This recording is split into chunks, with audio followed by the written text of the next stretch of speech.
भारत की न्याय व्यवस्था एक बहुत बड़ी चुनौती से जूझ रही है और ये चुनौती लाखों लोगों की जिंदगी से जुड़ी है।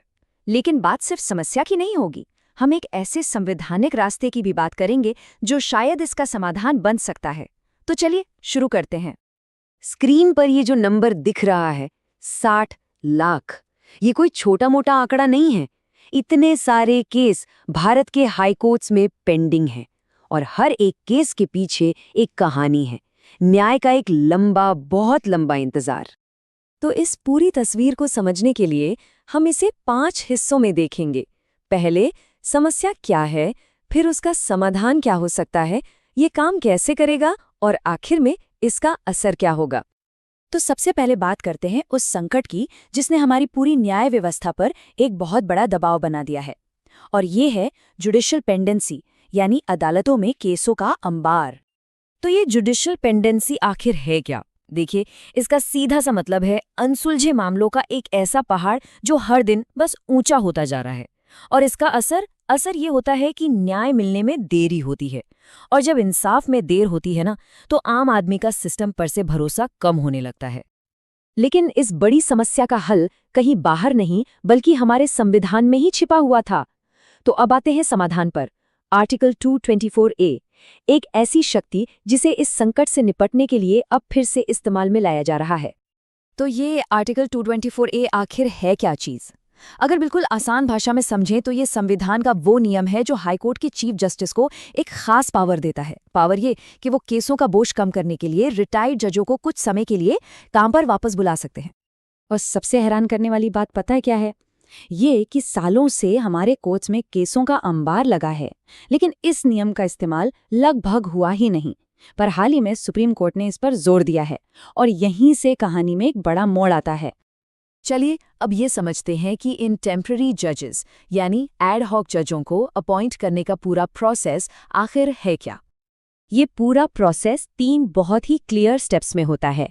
सबसे पहले हाईकोर्ट के चीफ जस्टिस इसकी शुरुआत करते हैं, वो एक रिक्वेस्ट भेजते हैं।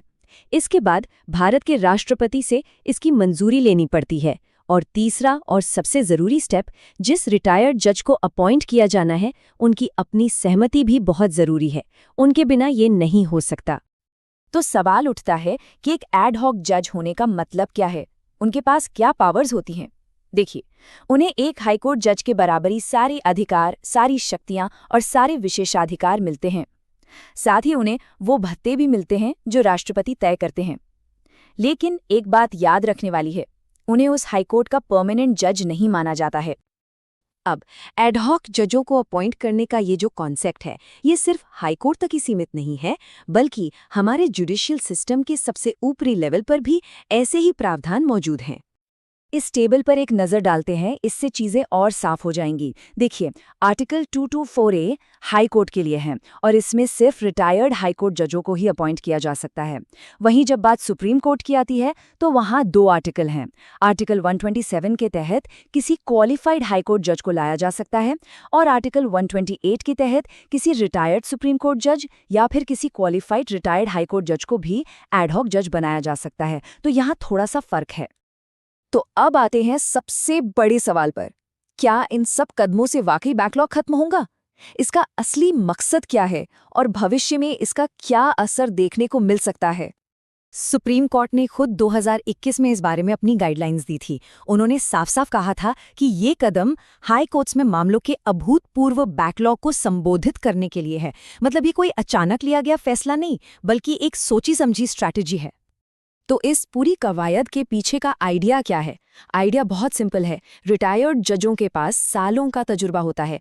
उनके उसी अनुभव का इस्तेमाल करके केसों के भारी भरकम बोझ को कम करना और लोगों को जल्दी न्याय दिलाना, यही इसका असली मकसद है। और अंत में एक सवाल जो हम सबको सोचना चाहिए, क्या ये अनुभवी जज जो वापस आ रहे हैं वो वाकई हालात को पूरी तरह से बदल पाएंगे, या फिर ये भारतीय न्याय व्यवस्था की एक बहुत गहरी और पुरानी समस्या का सिर्फ एक टेम्पररी इलाज साबित होगा? इस सवाल का जवाब तो वक्त ही देगा।